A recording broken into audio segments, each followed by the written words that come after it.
ายดีทุกคนมีเบ้าข่าวเลาะตลาดมืดตลาดมืดอยู่แถวท่านหลวง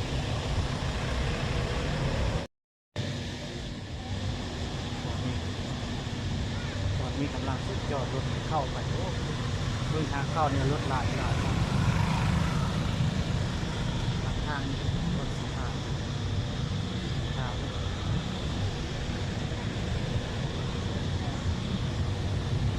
ดีครับเป็นจัดงาน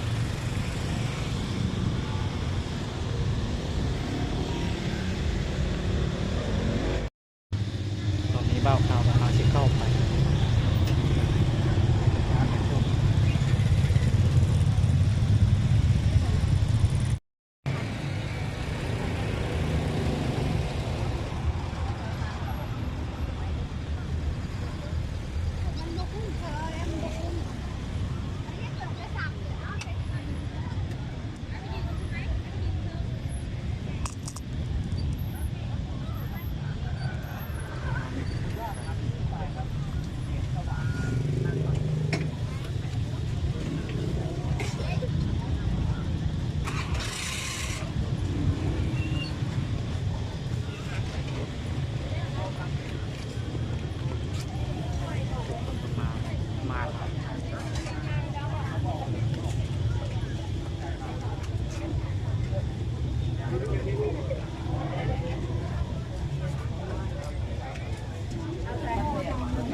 อันนี้ก็ทับเทียบที่ต่ำนะ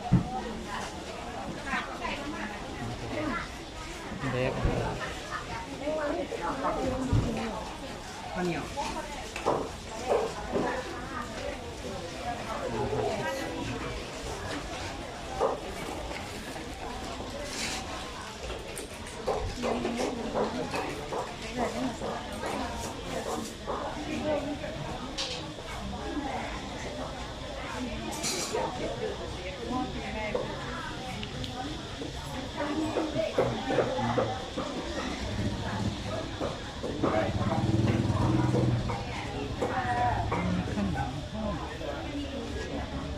มีสิ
หมูหมูกรอบอันนี้ขายเท่าไหร่ ครับ25 บาท เอากั๊บหนึ่ง มาครับไหน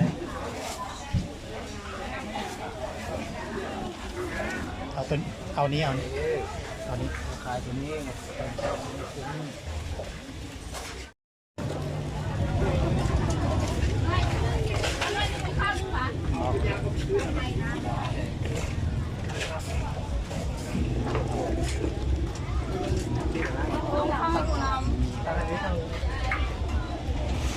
ส่วนมันจะมี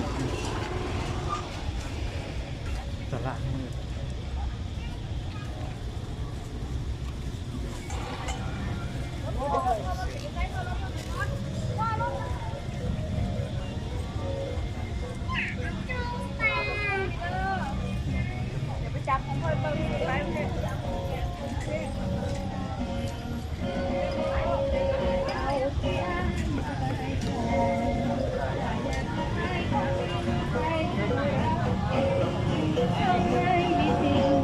ที่จะคิดกับใคร